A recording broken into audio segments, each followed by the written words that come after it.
What's your reaction? I mean, you must have been bowled over, as everybody has been. Yeah, I just it's tough, because people like Simon said, he doesn't get enough credit, and it's tough because you want to compare Bill Shankly and all that, but obviously I wasn't alive when Bill Shankly was there, so I'm 26, so he is my Bill Shankly, and it's hard because even though there's so many great managers around now, I don't know if we're ever going to be able to replace him. They'll have to replace him. They'll have to replace him, David. But the only one I can think of is Xabi Alonso. I think the way they're playing, it's very impressive. Obviously, him playing for Liverpool before as well, it makes sense. And to be honest with you, I think if Man City, if those charges come in, I didn't see why we can't go for Pep either. I think he does like Liverpool secretly. He plays it down, but I think he does, and I think he would love to manage Liverpool. Okay, so, David, listen, that's for another day, certainly, and I know I asked the question, and many of you are responding in a similar way to you, David, that the man many of you'd want in to replace Jurgen Klopp. Can you believe we're talking like this Friday morning? To replace Jurgen Klopp when he goes at the end of this season, as he's just announced, the man you want, many of you, is Xabi Alonso. Hello, lads, is okay? Yes, yeah, just a couple of things. Obviously, when you guys rang me before, I mentioned to him, and I think the first thing to say is, obviously, he's brought us some fantastic achievements, and I'm 45 now, being lucky enough to follow Liverpool most of my life and go to most of, obviously, home and away games and stuff like that. So the journey's been incredible, that's first and foremost. We have to take him at face value. I think that's the first thing, and and I know things change within football. But I was just saying on our WhatsApp group with the lads who I go to game with, Jim. Yeah. There's always a little bit of a cynic in you, and you're wondering. There's been rumours around here now with us for a few months about the equivalent of like a Netflix series or an Amazon series, and he was like, not on my watch, it just doesn't happen on my watch. And I've noticed in the last few days there was potentially an announcement saying this has been agreed and stuff, and it's going to be happening. So you're going to get all types of that stuff. Then you've got other people worrying about his health. I think Graham Souness has just said then he looks battered. So I think what we just have to do, Jim, is embrace everything he's done for us. I think he's a phenomenal manager. I think what he's done, he's took on a nation state, Jim, if you look at it with likes of Man City.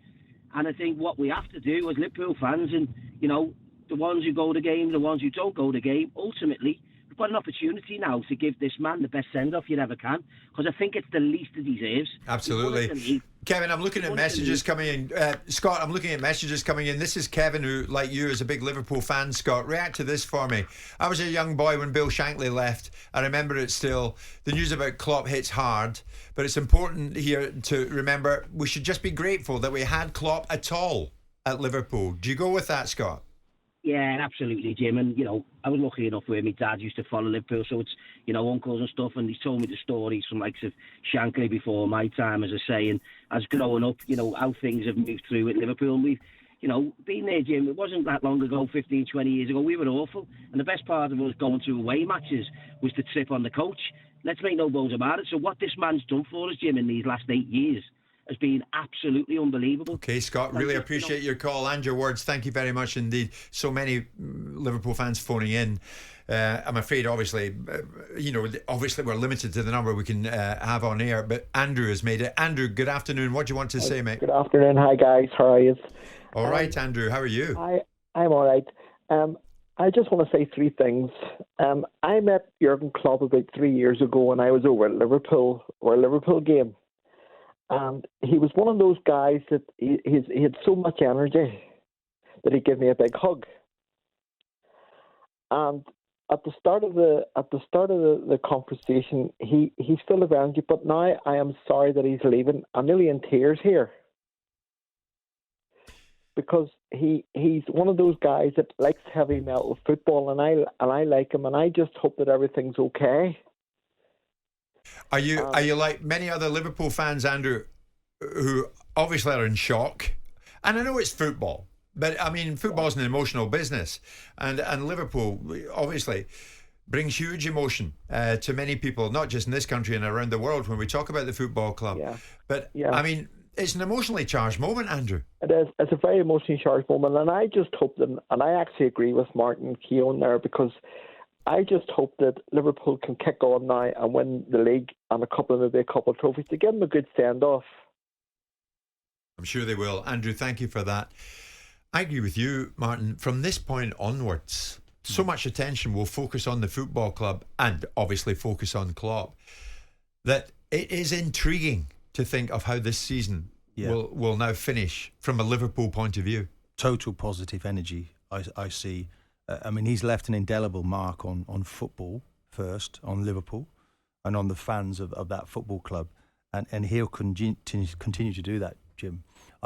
He'll draw breath now. This will be the energy that he needs now to push through to the end of the season, and anything is achievable for that team. It's a sad day in football. Yeah. For those that love football and understands, and these people, the Liverpool fans, they might say they don't have a great deal in life, but they follow their football club. It's like an extended family. Sure. And he's brought such an honour back to the club. They're now back with the big boys, and in a breath, he's gone again. And that's football. That's life. There's no one bigger than the club, and out of it, another phoenix will rise within the group. Who's the man in the group, in the dressing room? They're in a great position. Boss is going, but come on, we let's do it for the manager. That's what they should be looking at. Martin, great words. There's Rob, who's a member of the York Reds Supporters Club. Rob, we're heading to a break, but I'll mention you. Devastated to be losing Jurgen Klopp, but he's given us the time of our lives. Jim White and Simon Jordan. Monday to Friday mornings from 10 on AM, on DAB, via the talkSPORT app and on your smart speaker. talkSPORT.